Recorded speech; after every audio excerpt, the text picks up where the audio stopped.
بسم اللہ الرحمن الرحیم بسم اللہ الرحمن الرحیم کتاب مسائل بہشتی زیور صفحہ نمبر ہے 449 449 449. ہماری بات چل رہی تھی طواف کے واجبات کا تذکرہ تھا. طواف کے 5 واجبات کو ہم نے پڑھ لیا تھا. ان میں سے آگے مسئلہ ہے کہ واجبات کا حکم یہ ہے کہ اگر کسی واجب کو ترک کر جائے تو طواف کا اعادہ واجب ہوگا. اگر اعادہ نہ کیا تو اس کی جزا واجب ہوگی. جزا کیا ہوگی، سزا کیا ہوگی، وہ آگے جا کے انشاءاللہ سارے سزاؤں تذکرہ آئے گا تو وہاں پر انشاءاللہ اس کو تفصیل سے ذکر کیا جائے گا. اب ہے طواف کی سنتیں. طواف کی 7 سنتیں ہیں. پہلی سنت ہے حجر اسود کا استلام کرنا.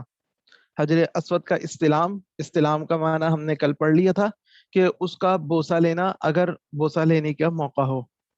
دوسرا ہے استباع. استباع کا مطلب ہم نے کل پڑھا تھا کہ چادر کو دائیں کندھے کو کھلا رکھ کر اس کے نیچے سے بغل کے نیچے سے چادر کو لے کر بائیں کندھے کے اوپر ڈال دینا. تیسری ہے اول کے 3 چکروں میں رمل کرنا اور باقی میں رمل نہ کرنا. رمل کا مطلب بھی کل ہمارے سامنے آیا تھا کہ طواف کے شروع کے 3 چکروں میں اکڑ اکڑ کر چلنا، اکڑ کر اور تھوڑا شانہ ہلاتے ہوئے تیزی سے چلنا. لیکن یہ بات دوبارہ ذہن میں رہے کہ رمل ہو یا استباع، جو کندھے سے نیچے سے بغل کے نیچے سے چادر کو گزارتے ہیں، یہ دونوں امور مرد کے لیے ہیں، عورت کے لیے یہ حکم نہیں ہے. حجر اسود سے ابتدا کرنا. ابتدائے طواف میں حجر اسود کی طرف منہ کرنا. شروع طواف میں حجر اسود کی طرف منہ کرنا.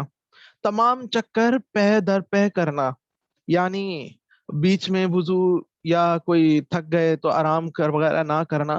یہ سنت ہے، لازمی نہیں ہے. بدن اور کپڑوں کا نجاست حقیقیہ سے پاک ہونا. آگے ہے طواف کے مباحات.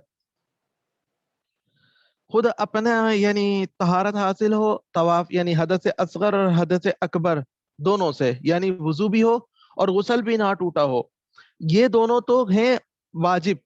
اور اس کے بعد بدن کے اوپر اگر کہیں کوئی نجاست تھوڑی سی لگ گئی، خون کا دھبا کہیں اگر گر گیا، بڑا دھبا ہے تو وہ ہٹانا یہ سنت ہے، لازمی نہیں ہے. آگے ہے طواف کے مباحات کا تذکرہ. طواف میں یہ چیزیں مباح ہیں.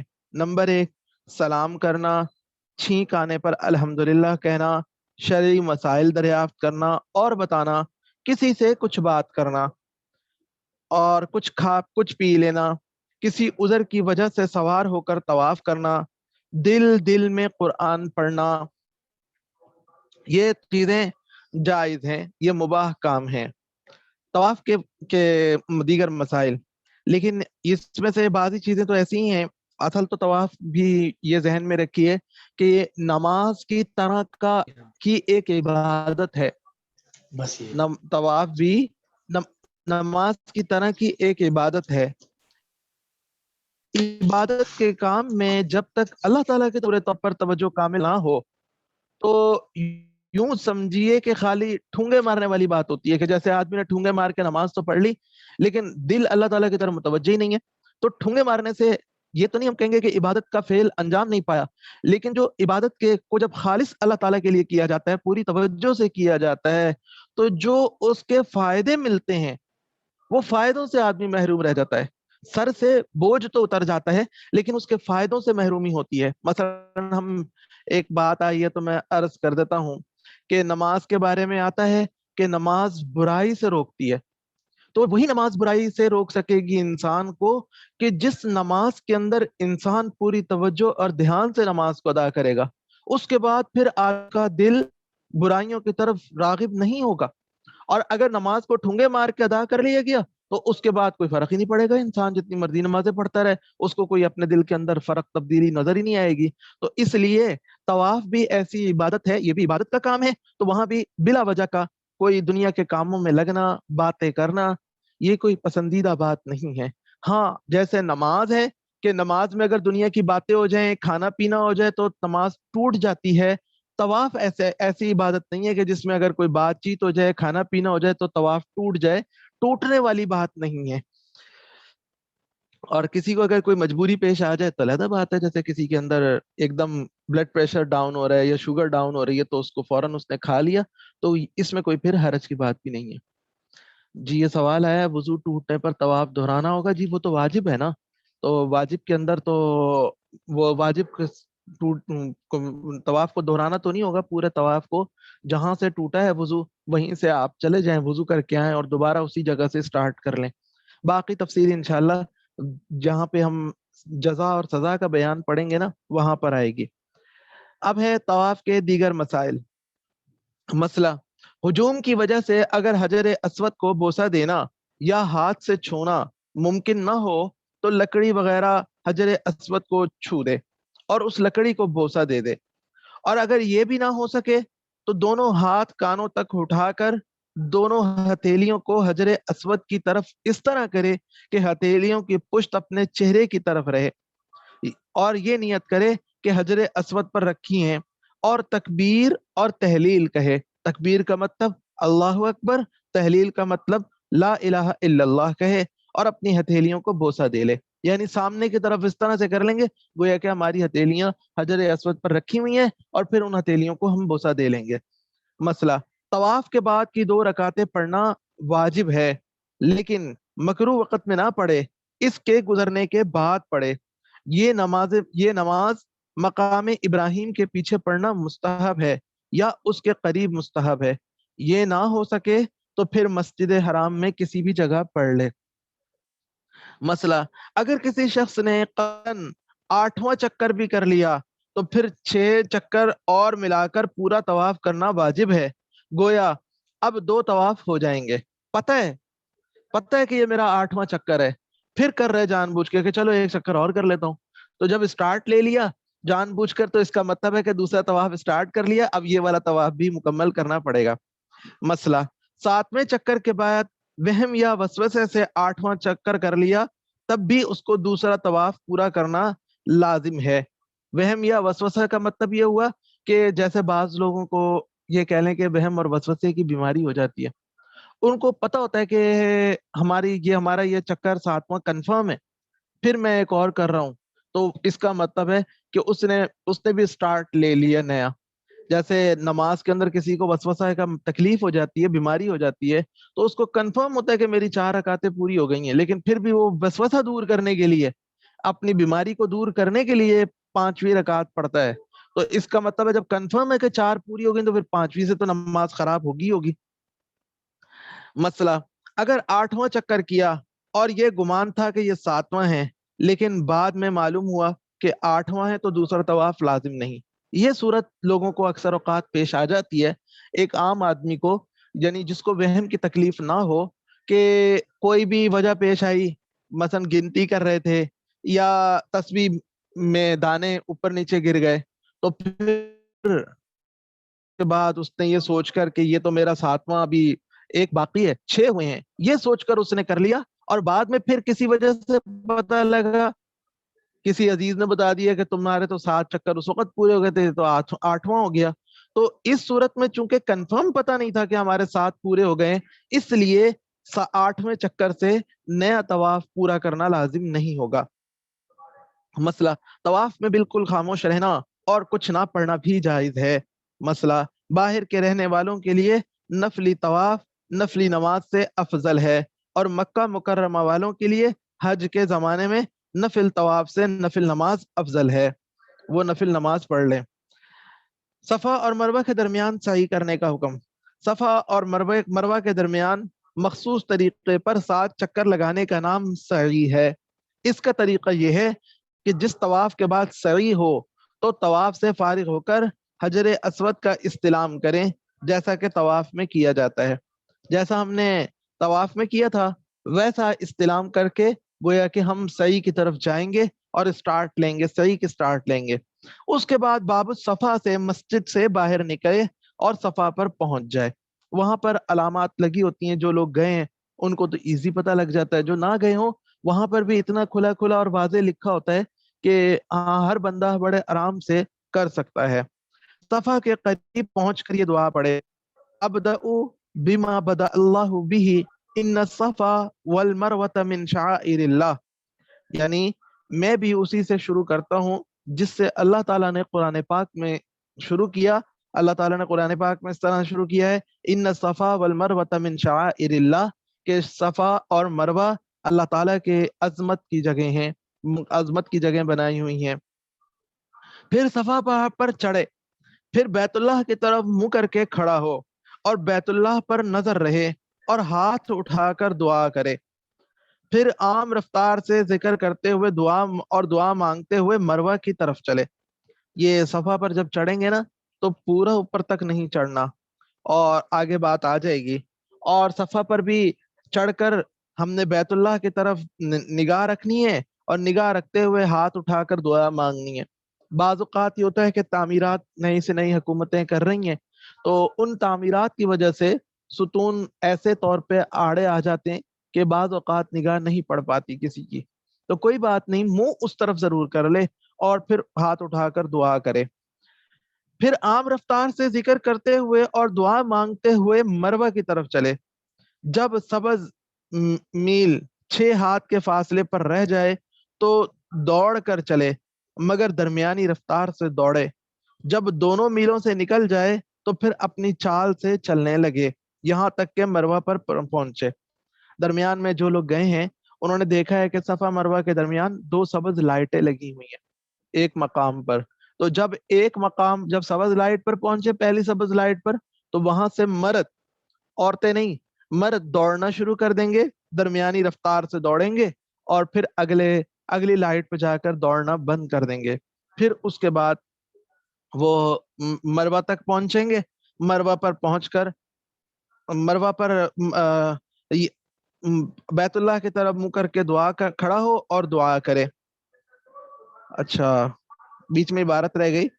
یہاں تک کہ مروہ پر پہنچے اور کشادہ جگہ پر رک جائے، ذرا دہنی طرف کو مائل ہو کر بیت اللہ کی طرف منہ کر کے کھڑا ہو اور دعا کرے. دہنی طرف کو اس لیے مائل ہونا ہے کہ وہیں پر ہی اگر بیچ میں ہی رک جائے گا تو جو لوگ سعی کر رہے ہوں گے، آ رہے ہوں گے چلتے ہوئے، وہ ڈسٹرب ہوں گے. تو کسی مسلمان کو تنگ کرنا یہ بڑے گناہ کی بات ہے. تو وہاں پر کسی کو تنگ نہ کریں، تھوڑا سا دہنی طرف کو ہو جائیں اور پھر دعا مانگ کے پھر واپس آئیں. یہ صفا سے مروہ تک ایک چکر ہو گیا. صفا سے مروہ تک ایک چکر ہو گیا. اس کے بعد مروہ سے اتر کر پھر صفا کی طرف چلیں اور پھر جب دونوں میلوں کے درمیان دوڑ کر چلیں، وہی سبز لائٹوں پہ پہنچے تو دوڑ کر چلیں اور صفا پر چڑھ کر پھر اسی طرح دعا اور ذکر کریں.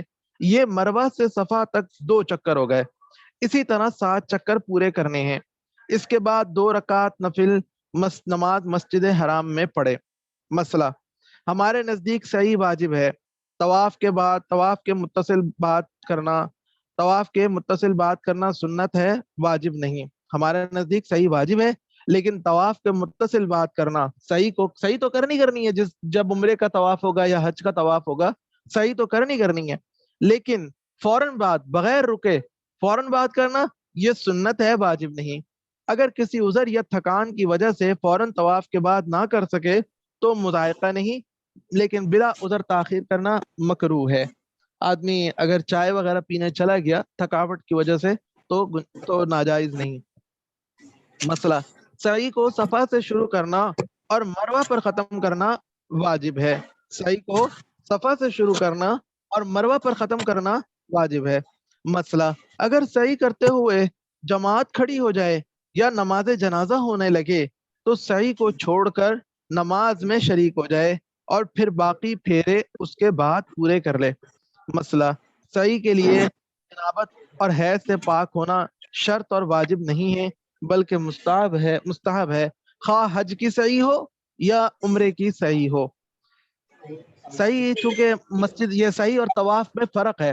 طواف میں جنابت سے پاک ہونا بھی ضروری ہے اور وضو بھی ہونا ضروری ہے، یعنی حدث اصغر اور اکبر دونوں سے پاک ہونا ضروری ہے.